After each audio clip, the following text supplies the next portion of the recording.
What's up everyone, my name is Dwayna aka Glamazon1026 and welcome to the Glam Room. Today we are going to be doing a hair talk, a hair expose, a hair video for all my 4C girls because, you know, sometimes we be struggling and I want us to like flourish together in 2020. That is the name of the game. That is what I'm here for. So without further ado, let's get right into the video.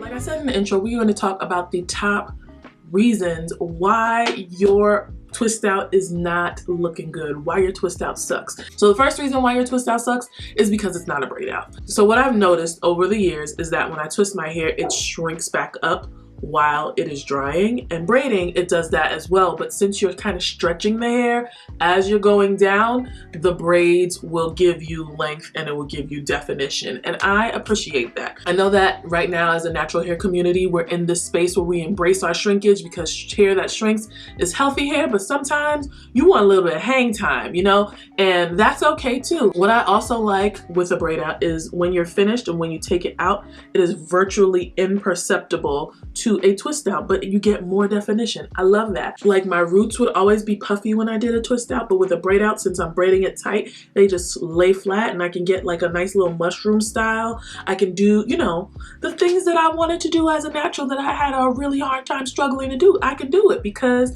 we did a braid out, and the braid out is just morally and physically and emotionally and like spiritually superior to a twist out. So the first reason is because you didn't do a braid out. Okay, so from here on out, I'm going to give you legit reasons why your twist out may suck. I just had to throw that braid out in there because I love braid outs and I just had to slip it in there so that you guys could love them as well. The second reason why your twist out may suck is because you need a trim. You probably need to trim your hair. If you are not trimming your hair at least once a quarter, your ends are going to be split. The more split your ends are, the more damaged your hair shaft is going to be, and the more damaged your hair shaft is going to be, the less likely it is going to be able to clump together, the less likely it is going to be able to hold product, to hold definition. There's just so much that goes wrong when you don't trim your hair as you're supposed to. So go to your salon every 6 to 8 weeks or at least once a quarter so that you guys can get your ends trimmed. If you can't get to a salon or if you do these things at home, make sure you buy yourself a good pair of shears. People like to cut their hair with like regular fiskars, and that will just damage your hair even more. It will give you more split ends. It's not going to do what it's supposed to do. So you can get them at Amazon, you can get them at Walmart, you can get them at Sally Beauty Supply, you probably can get them at your regular beauty supply store. These I believe cost me like 20 bucks at Sally, and they're really, really good. The third reason why your twist outs might suck is because you need to get a protein treatment. Every time I go to the salon to get my hair trimmed, I make sure I get a protein treatment as well. Protein treatments just add strength back to our hair. As curly hair people, our hair gets damaged very easily. Protein treatments help strengthen your hair shaft by adding protein directly to it. So if there are a lot of holes in your cuticles, it just like puts like a protective layer on top of it so that your hair, it doesn't end up more damaged than it already is, or that your hair stays undamaged. And so once your hair is stronger, it looks healthier, it's able to take more product, it's able to do more manipulation if that's your thing. You'll get better afros if you don't like to use protective styles to manipulate your hair. I do protein treatments at home as well. I do them every 6 weeks. You can buy some in the store or you can do a DIY. If you guys want me to show you guys how to do a DIY protein treatment, let me know and I will make a video later on when my hair needs a protein treatment, okay? In this video, you are seeing me put in one that I got from the store, and I'm going to leave a link of some of the protein treatments that you can find at your local hair care store or online in the comments. The next reason why your hair might not be coming out how you want it when you do twist outs is because you are not using the correct products for your hair and you're not using them in the right order. I found out very, very, very late in the natural hair game that my hair does not take well to shea butter. It just doesn't. It doesn't do anything to my hair. It leaves it greasy. It leaves like white flecks in there. I thought I loved it so much, but I just need to put shea butter on my skin. I don't need to use it in my hair at all. So I have 4C hair. I also have low porosity hair, which means that once my hair is sealed shut, that's it. Ain't no moisture getting in that hair. So I have to make sure that the products that I'm using in my hair are going to be hydrating, are going to be moisturizing, and then I have to make sure that I seal all of that in. The lock method is the liquid oil cream method, and basically what you do is you use a water-based product to hydrate your hair, you seal it with oil, and then you put a cream product on the top of it to help moisturize. The lock method is great for low porosity hair because once your hair is wet, once you have washed your hair in the hot water, those cuticles are open, right? And once the cuticles are open, then you can put all the stuff in it that you need to be putting in it so that your hair can come out looking healthy and shiny and your twist outs can be popping. Like sometimes, you know, like as you're doing your hair can get dry. So I make sure I have a spray bottle full of hot water there so I can spray it on my hair to keep the hair kind of moist and soft and keep it open to receive the products that I'm going to put on it. If you have high porosity hair, the LCO method is what you want to do. I'm going to leave a link for my friend Jay Chanelli's video for the LCO hair because she has 4B hair that is high porosity, and she has done that with her hair and it comes out looking amazing all the time. So the next reason your twist outs are not coming out how you want them to come out is because you do not twist your hair in the direction in which you want it to lay. When I first started, I would just twist wherever and it don't even matter. What I've realized is that when I twist my hair in the direction where I want it to lay, you manipulate it less, which helps prevent fuzz. You know, we don't mind a little bit of fuzz, but we don't want it to be all fuzzy. We want some definition, right? So if I want the front of my hair to come down, then I need to braid or twist the front part of my hair this way. Or if I want it to go back, I need to braid it back. So just twist your hair the way you want it to go. Like if you're gonna do flat twists and you want a side part, don't part it in the middle because then this part is gonna be like, It's just part it in the middle, twist, flat twist it down, or part it in the middle, double strand twist it down, or braid it down. Whatever it is you wanna do, make sure that you are doing it in the direction that you want it to lay when you take your hair out. So the next reason is that you are not paying attention to the ends. This is so important. What I realized maybe about like 2 years ago is that it doesn't really matter. Like if your hair isn't really dry and your twists aren't defined well, it doesn't matter if your ends look good. So this comes into, like, this is tied into the getting your ends trimmed regularly and the protein treatments. If your ends look good, it don't matter what the rest of this look like. Sometimes it does. A lot of times it doesn't. You can get away with more things. So as I am braiding my hair down or I'm twisting my hair down, when I get to the ends, I make sure that I use a small tooth comb or a brush if you have a Denman brush or the Felicia Leatherwood brush or some type of detangling tool. I happen to use this comb because it's usually what I have on hand.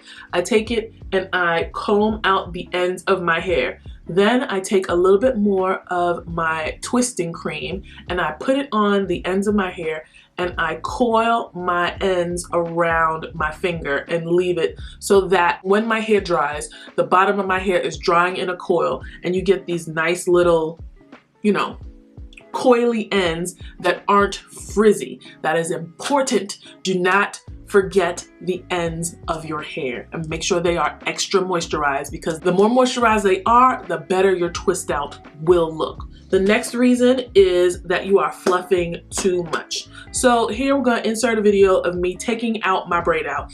And you see me taking the braids out very carefully. You're going very, very slowly. I'm using my nails to separate the bottom and take the braid out. You do not want to just rush through it because you're going to lose some definition like that. The same thing happens with your twist outs. If you take them out super, super quickly, you're going to lose some of the definition. And if you lose some of the definition, it's not going to be as cute as it can be. Also, when you're finished with the individual braid, you want to separate some of the hair to fill in some of the gaps. I have a very strict 1 to 2 separations per section of hair that you are taking down. So in a braid out, you'll have 3 sections of hair that you use to braid down. So I'll either separate each section once Or if it's a big braid, I'll separate each section twice, but no more than that, because once you do more than that, then you run the risk of adding extra fuzz to your hair. And remember, we don't want to fluff that much. Once you're finished, you can take a pick and pick out the roots of your hair. You do not want to touch the ends, because the ends are where the money is, right? So you want to pick out the roots of your hair to fill in the rest of the gaps, and then like just shake it and go. So right now I have this right here. You cannot see any of the parts that I did earlier, and there are no gaps in between the curls because I separated twice, and then I used a pick on the roots only. So the last and final reason why your twist out might suck is because you have unrealistic expectations. Now this is kind of deep, maybe a little bit, but sometimes we see hair and we wish our hair looked like that hair, and so we do our hair thinking that our hair will come out like that hair, and our hair's not gonna come out like that hair because it's not that hair, and the person whose hair you looking at, y'all ain't got the same genes or the same type of hair. You can use styles and you can use like hair goals for references, but your hair will never come out like that. I used to want my hair to, like, once I twisted it, to like fall down, like, I don't know. I just used to want it to do that, but my hair sticks out. So it's just going to, like, this is how it's gonna be. This is the most my hair is gonna fall down. It's just gonna stick out. And so once I learned to accept that, and once I learned to love that about my hair, my twist outs, I was just like, oh, okay, this is cute. Like, I like it, you know? You can only do so much with what, you know, the Lord and genetics have given you. So you have to accept what your hair looks like and do the best you can with that. You want your hair to be healthy, and I think that is the most important thing of all. Like, make sure you're taking care of your hair, twist your hair out, braid your hair out, whatever, and accept what comes out of your head. Like, unless it's just like didn't dry. Your hair is gonna look like that, and it's gonna be okay because it's your hair. So once you learn to love that, your hair is gonna look like 100 times better. Okay. Finally, every twist out problem can be solved by doing a braid out. That's just it. That's just all I wanted to tell you. So just do your braids outs and you'll be fine. So that's all I have for you guys today. I hope you appreciated this video. Please do not drag me. I'm really just trying to give some tips that have just like helped me come to accept my hair and how my hair looks, and help me become more confident in my natural hair, because you know it's rough out here as a 4C natural because you do not see a lot of people whose hair looks like yours. Anyway, I hope these tips that I've given you will help you and will help your twist out. If you have any more tips, please be sure to comment down below so that, you know, we can spread it around the 4C hair community. If you like this video, give me a thumbs up. Do not forget to subscribe to this channel. I got some good things coming for you in 2020, okay? So you're not gonna wanna miss it. So make sure you subscribe and make sure you click the notification bell so that you can be a part of the Glam Fam and know exactly when I upload. Be sure to follow me on Instagram and Twitter at Glamazon1026, and I will see you guys in my next video. Bye.